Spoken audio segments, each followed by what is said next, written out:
AP 2024 ఎన్నికల తీర్పు అత్యంత సందేహాస్పదం. టీడీపీ కూటమి అద్భుత విజయం వెనుక దుశ్చర్య ఉందా? సందేహాలను నివృత్తి చేయాల్సింది కేంద్ర ఎన్నికల సంఘమే.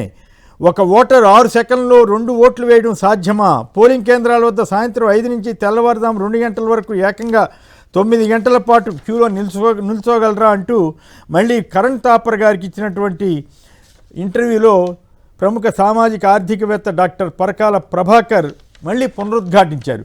సో దీని మీద ఈ సాధారణ ఎన్నికల సరళిపై ఎన్నికల సంఘం వివరణ ఇవ్వాలని సిపిఎం కూడా డిమాండ్ చేయటం శ్రీనివాసరావు మేరకు ఒక ఆయన పార్టీ కార్యదర్శి శ్రీనివాసరావు డిమాండ్ చేశారు. సో ముందుగా దీని మీద వీటి మీద ఎలక్షన్ కమిషన్ ఏమైనా స్పందించే అవకాశం ఉందో? ఒకవేళ పరకాల ప్రభాకర్ గారు చెప్పే దాంట్లో తప్పు ఉంటే ఆయన మీద వెంటనే మీరు ఇట్లా చేయొద్దు, ఇట్లా మాట్లాడొద్దు, ఈ తప్పుని రాహుల్ గాంధీ గారు ఇష్యూలో చేసినట్టుగా చేయొచ్చు కదా, లేక అసలు వీళ్ళు గుర్తించలేదా? ఇవాళ కరణ్ థాపర్ గారి ఇంటర్వ్యూ అంటే నేషనల్ లెవెల్లో కూడా అది పాపులర్ అయి ఉంటుంది కదా, ఇంతవరకు తెలుగులోనే వచ్చింది అనుకున్నాం. మరి ఇప్పుడు ఈ పరిణామ క్రమం చూస్తే ఎన్నికల సంఘం సరైన రీతిలో స్పందించడం లేదా అన్న భావన కలుగుతోంది. ఇంద్రనీల్ గారు, ఎన్నికల సంఘం ఇప్పుడే కదా సార్, ఎన్నికలు అయిపోయినప్పటి నుంచి పలు సందర్భాలలో వైఎస్ఆర్సీపీ వాళ్ళు ఎలాంటి రిక్వెస్ట్ చేసినా కూడా వాళ్ళ నుంచి స్పందన అనేది శూన్యం. ప్రథమంగా ఏం చేశారు, అసలు 4 తర్వాత అసాధారణంగా పెరిగిన ఓటింగ్ పర్సంటేజ్ ఏ పోలింగ్ బూత్లో ఎంత పర్సెంట్ పెరిగింది, ఏ సమయం వరకు ఏ పోలింగ్ బూత్లో ఎలక్షన్ జరిగింది అనే వివరాలు కోరారు. ఇది అసలు సమంజసమే కదా, ఇది చాలా క్లియర్గా అడిగారు, అది ఇవ్వచ్చు, అది ఇంతవరకు ఇవ్వలేదు. తర్వాత అసలు దీన్ని వెరిఫై చేసుకోవడానికి ఈ అసాధారణంగా పెరిగిన ఓట్ల వల్లనే ఓడిపోయామనే భావన కార్యకర్తల్లో చాలా తీవ్రంగా ఉంది. సో దీన్ని వెరిఫై చేసుకునే సొల్యూషన్స్ ఏంటి? ఒకటి 17Cతో 20 ఫామ్ని వెరిఫై చేసుకోవటం. ఆ 20 ఫామ్ కంప్లీట్ అయ్యి దాని మీద రిటర్నింగ్ ఆఫీసరు, ఎలక్షన్ అబ్జర్వరు ఇద్దరూ సైన్ చేసిన తర్వాతే దానికి లీగల్ డాక్యుమెంట్గా వ్యాలిడేషన్ వస్తుంది. అది వచ్చిన తర్వాత మాత్రమే దాన్ని ఫైనల్ రిజల్ట్ కాపీ అంటారు. అది వచ్చిన తర్వాత మాత్రమే మీకు ఫామ్ 21 అంటే డిక్లరేషన్ ఫామ్ గెలిచిన అభ్యర్థికి ఇస్తారు. అంటే ఆ రోజు కంప్లీట్ అయింది కదా, అది దాన్ని 108 రోజుల వరకు అప్లోడ్ చేయలేదు, బయటకు బహిర్గతం చేయలేదు. అంటే ఏంటి, వెరిఫై చేసుకునే సొల్యూషన్ ఒకటి క్యాన్సిల్ చేశారు.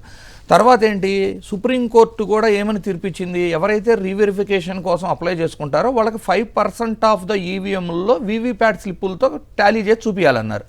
సరే, ఒక 3 అభ్యర్థులు అయితే రీవెరిఫికేషన్కి కూడా వెళ్ళారు. బెల్లాన చంద్రశేఖర్ గారు, బాలినేని గారు అండ్ బొత్స వాళ్ళ బ్రదరు గజపతి నగరం ఎక్స్ఎమ్మెల్యే వెళ్తే ఈ ముగ్గురు విషయంలో కూడా ఏం చేశారు, 10 రోజుల్లోపే వీవీప్యాట్ స్లిప్పుల్ని 3 కంప్లైంట్ చేసుకునే అవకాశం ఉండి వాళ్ళు చేసిన తర్వాత 45 రోజులు ప్రొక్యూర్ చేయాల్సిన వీవీప్యాట్ స్లిప్పులను ఇమీడియట్గా 10 days లోపే జిల్లా కలెక్టర్ కార్యాలయాలకు పంపించి మరి లెటరు ఎవరు మీనా గారు అవన్నీ కూడా ధ్వంసం చేశారు. అంటే ఏంటి, వెరిఫై చేసుకునే అవకాశం ఉన్న రెండో దాన్ని స్పాయిల్ చేసేశారు. తర్వాత ఏం జరిగింది, వీడియోగ్రఫీ ఉంటుంది కదా, ఎంతమంది లోపలికి వెళ్ళారు ఆ టైంలో, నిజంగా అర్ధరాత్రి సమయంలో ఓటర్లు లోపలికి వెళ్ళారా లేదా అనేది వీడియోగ్రఫీ త్రూ చెక్ చేసుకునే అవకాశం ఉన్నప్పుడు దానికి మళ్ళీ రిక్వెస్ట్ పెడితే వెంటనే స్టాండర్డ్ ఆపరేటింగ్ ప్రొసీజర్లు మార్చి అది అభ్యర్థులకు ఇవ్వడానికి లేదు, ఇది ఓన్లీ ఇంటర్నల్ ఇంటిగ్రిటీ పర్పస్ కోసం మాత్రమే, ఇది ఎలక్షన్ కమిషన్ చెక్ చేసుకోవడానికి మాత్రమే అన్నారు.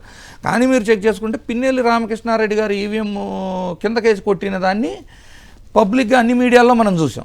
సో 3వ ఆప్షన్ వెరిఫై చేసుకోవడానికి అవకాశం ఉన్న 3వ ఆప్షన్ని ఆపేశారు. ఇన్ని ఆప్షన్స్ ఆపిన దాంట్లోనే వాళ్ళ దురుద్దేశమా, వాళ్ళ పనితీరా, లేదు సక్రమంగా ఎలక్షన్ జరగలేదా అనే అనుమానాలు రోజు రోజుకి పెరిగిపోతున్నాయి. అలాంటి సందర్భంలో ఇప్పుడు పరకాల ప్రభాకర్ గారు వచ్చి చాలా క్లియర్గా చెప్పింది, 3500 బూతుల్లో ఎలక్షన్ ఇంకా కొనసాగించబడుతుంది అని ఎలక్షన్ కమిషన్ ప్రకటించింది. అది కూడా చూడండి, యాదృచ్ఛికం కాదు, 175 ఇంటూ మల్టిపుల్ ఆఫ్ 20 బూతులు అన్నట్టు, అది 175 నియోజకవర్గాలకు ఈక్వల్గా ఉన్న ఆ నెంబర్ కూడా.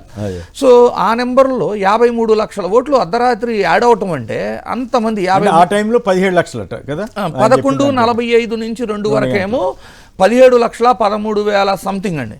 అంటే ఏంటి, ఒక బూత్కు 491 ఓట్లు చెప్పారు, ఒక బూత్కు మ్యాక్సిమం ఉండేది 1200 ఓట్లు. మొన్న మన ఆంధ్రప్రదేశ్లో అయితే 1150 పైచిలకు ఓట్లు మాత్రమే ఉండే ఒక బూత్లో.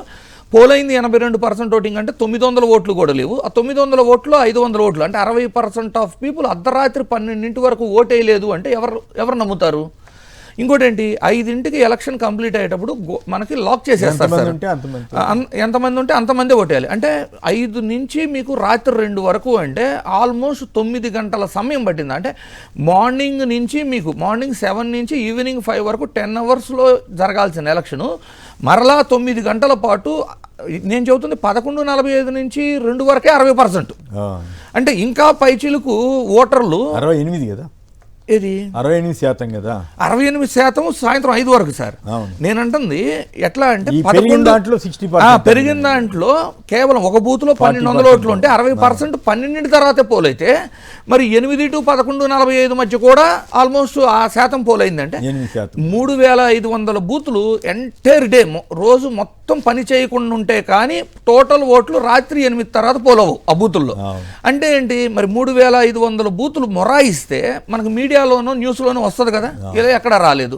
సో ఇన్ని అనుమానాలు ఉన్నప్పుడు ఎలక్షన్ కమిషన్ నుంచి కనీసం ప్రతిస్పందన లేకపోవటం. గతంలో కూడా రాహుల్ గాంధీ గారు కూడా ఓట్ చోరీ అని ఏదన్నా రివీల్ చేస్తే వెంటనే వాళ్ళు ఏమంటారు, మీరు అఫిడవిట్ ఇవ్వండి, మీరు ప్రమాణాలు చేయండి. అసలు మన సిస్టమ్ ఎక్కడికి వెళ్తుందో కూడా క్లియర్గా అర్థమే కాని పరిస్థితి ఉంది సార్. అవును, రైట్. శివశంకర్ గారు సార్ నమస్తే సార్, మీకు సాక్షి వీక్షకులకి. పరకాల ప్రభాకర్ గారు దీని మీద చాలా స్ట్రాంగ్ వాయిస్ వినిపిస్తున్నట్టున్నారు కదా సార్. ఇప్పుడు ఈ పరకాల ప్రభాకర్ గారు గతంలో అనేక వేదికల మీద తన యొక్క వాయిస్ వినిపించిన ప్రజాస్వామ్యాన్ని బతికించాలి, ప్రజాస్వామ్యం జరుగుతుందని చెప్పినా కూడాను అనేక సంచలనటువంటి వార్తలు చూసాం. ఈ రోజు పరకాల ప్రభాకర్ గారు అనేటువంటి వ్యక్తి ఒక సాధారణ వ్యక్తి కాదు. ఆయన మొదటి నుంచి ఒక జర్నలిస్ట్ గా, అదే విధంగా ఆంధ్రప్రదేశ్ రాష్ట్ర ప్రభుత్వంలో సలహాదారుగా, తన యొక్క ఫ్యామిలీ కూడా రాజకీయ ఫ్యామిలీగా, తన భార్య కూడాను అనేక సంవత్సరాలుగా కేంద్ర మంత్రిగా ఉన్నారు. ఇవన్నీ ఎందుకు చెప్తున్నానంటే ఆయన శాంటిటీ గురించి. ఏదో దారిని పోయే దానయ్యనో వాళ్ళు చెప్తే మనం కాదు. అదే విధంగా కరణ్ థాపర్ అనేటువంటి జర్నలిస్ట్ గూగుల్లో కొట్టినా కూడాను మీరు ఒక్కసారి మీకు తెలిసింటే సాధారణ ప్రజలకు నేను చెప్పేది ఏంటంటే, కరణ్ థాపర్ అనేటువంటి జర్నలిస్ట్ ఒక ఇంటర్వ్యూ చేయాలంటే కనుక నరేంద్ర మోదీ గారు, జయలలిత గారు కూడా సాక్షాత్తు ఆయన ఇంటర్వ్యూలో డిఫర్ అయ్యేసి ఆయనకు అనుకూలంగా కాకపోతే, వాస్తవాలు రాకపోతే ఎంతకైనా కూడా వెళ్ళి తవ్వి చేసే జర్నలిజం చేసేటువంటి కరణ్ థాపర్ గారి షోల నుంచి నరేంద్ర మోదీ గారు కూడా వెళ్ళిపోయారు, మైకి సిరి కొట్టేశారు, మనం చూసాము. జయలలిత గారు కూడా. వీళ్ళంతా నేను ఎందుకు చెప్తున్నానంటే, అటువంటి వ్యక్తి ఒక ఏదో వేగ్ అలిగేషన్ అయితే కనుక ఎంటర్టైన్ చెయ్యడు. వైరి కథనం అనేటువంటిది వైర్లో దాని ప్రముఖంగా వ్యాసం రాయరు. దీన్ని బట్టి కరణ్ థాపర్ గారు అడిగినటువంటి ఆ ఇంటర్వ్యూ పూర్తిగా చూస్తే ముఖ్యంగా ఆంధ్రప్రదేశ్ లో ఏ విధంగా జరిగింది, ఒక విశ్లేషణాత్మకంగా వాళ్ళు చెప్పినటువంటిది ఒక గణాంకాల ప్రకారము, ఇందాక ఇంద్రనీల్ గారు కూడా చెప్పినట్టు 17 లక్షల ఓట్లు 11 గంటల నుంచి 2 గంటల లోపు, అంటే 3 గంటల లోపల 3300 బూతుల్లో ఒక్కొక్క బూతులో ఒక్కొక్క నిమిషానికి 3 ఓట్ల చొప్పున. ఆ లెక్క చూడండి. ఓవరాల్ గా ఒక ఓటు వేయాలంటే ఇప్పుడు ఆంధ్రప్రదేశ్ లో 2 జరుగుతున్నాయి, పార్లమెంట్ కి, అసెంబ్లీకి.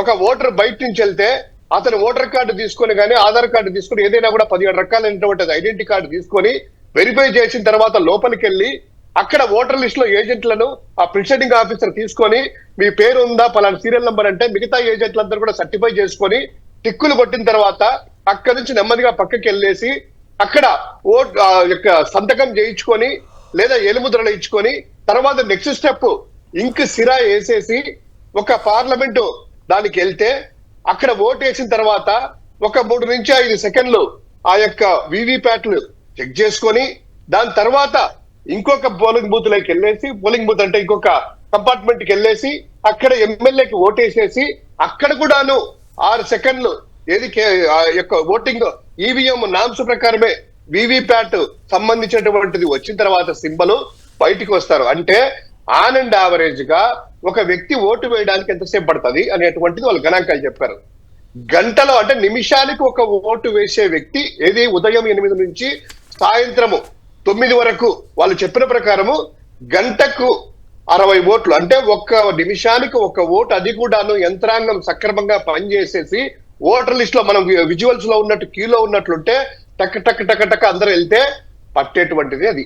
కానీ ఎన్నికల నియమాల ప్రకారము ఓటు వేసే అధికారం రాత్రి ఎవరికి ఇచ్చారంటే 5:59 లోపల వారు ఎవరైనా క్యూలో వచ్చి ఉంటే ఆ క్యూలో వాళ్ళని అనుమతి చేయమన్నారు, కొత్త వాళ్ళను కాదు.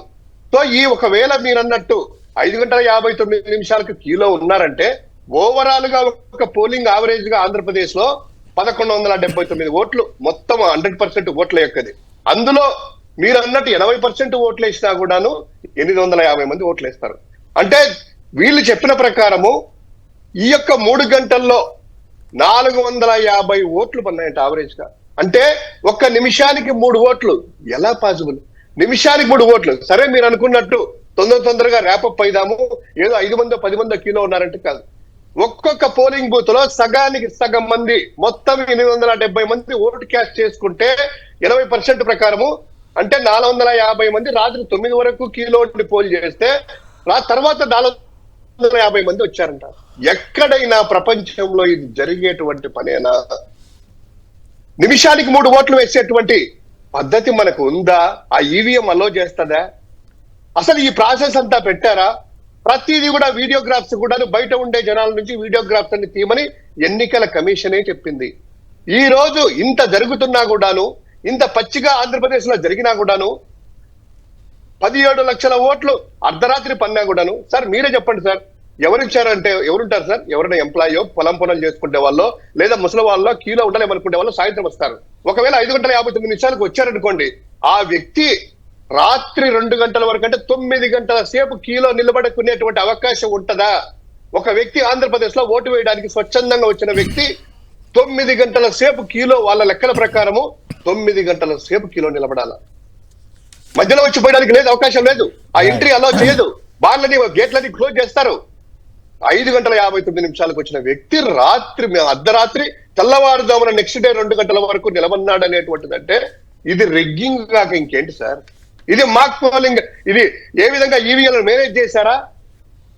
వాళ్ళ యొక్క ప్రకారము రాహుల్ గాంధీ ఏదో మాట్లాడితే ఇమీడియట్ గా జైల్లో పెడతా ఉన్నారు కదా.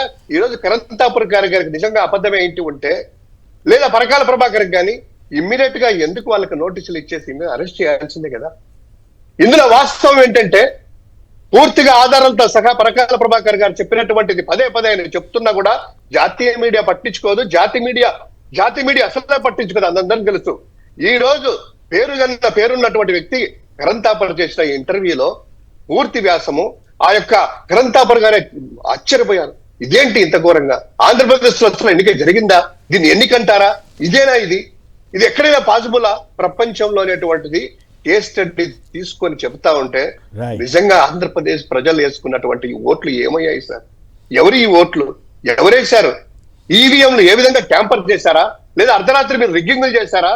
లేకపోతే కనుక ఆ ప్రిసైడింగ్ ఆఫీసర్ 3300 బూతులు ఇవిగో, ఈ 3300 బూతులు ఇవి, ఇదో ఇంతమంది వచ్చారు, ఇదే వీడియోగ్రఫీ, ఇదిగో కీలో ఉన్నటువంటి జనము, ఫలానా ఓటర్లు సంతకాలు పెట్టారు. క్లియర్ గా ఎన్నికల కమిషన్ దగ్గర అన్ని ఆధారాలు ఉంటాయి కదా. ఎందుకు వెబ్సైట్ లో పెట్టలేదు? ఎందుకు ప్రజలకు చెప్పలేదు? చాలా దుర్మార్గంగా ఆంధ్రప్రదేశ్ ఎన్నిక 2024లో జరిగింది సార్. దేశమంతా పక్కన పడితే ఆంధ్రప్రదేశ్ లో నిస్సిగ్గుగా అర్ధరాత్రి రాజకీయాలు చేసి, అర్ధరాత్రి మోసాలు చేసి, రిగ్గింగ్లు చేసి, లేదా ఈవీఎంలు ట్యాంపర్లు చేసి ఏదో జరిగినటువంటి ఉదంతాలు ఎన్ని కూడా సాక్ష్యాలు చూస్తే తెలుస్తా ఉంది. దీనికి ఎన్నికల కమిషన్ ఆ 3300 బూతులు ఇదో ఇవి, కరంతాపర్ చెప్పినటువంటి బూతులు ఆ యొక్క ఇంటర్వ్యూలో ఇవి, ఈ ఓటర్లు సంతకాలు పెట్టారు ఇదిగోండి అని చెప్పి చెప్పకపోతే గనక ప్రజాస్వామ్యం మీద పూర్తిగా మీలాంటి వాళ్ళకి ఇప్పటికే సన్నగిలుతున్న నమ్మకము, మీకు కూడా నమ్మకం పూర్తిగా పోతుందని ఆవేదనతో చెప్తా ఉన్నాం సార్. ఓడిపోయిందని కాదు, ప్రజాస్వామ్యం ఓడిపోయింది, ప్రజాస్వామ్యం ఈ విధంగా వాడుకుంటున్నారు అనేటువంటి ఆవేదనే ఒక సాధారణ ఒక పౌరుడిగా నేను మాట్లాడుతున్నాను సార్.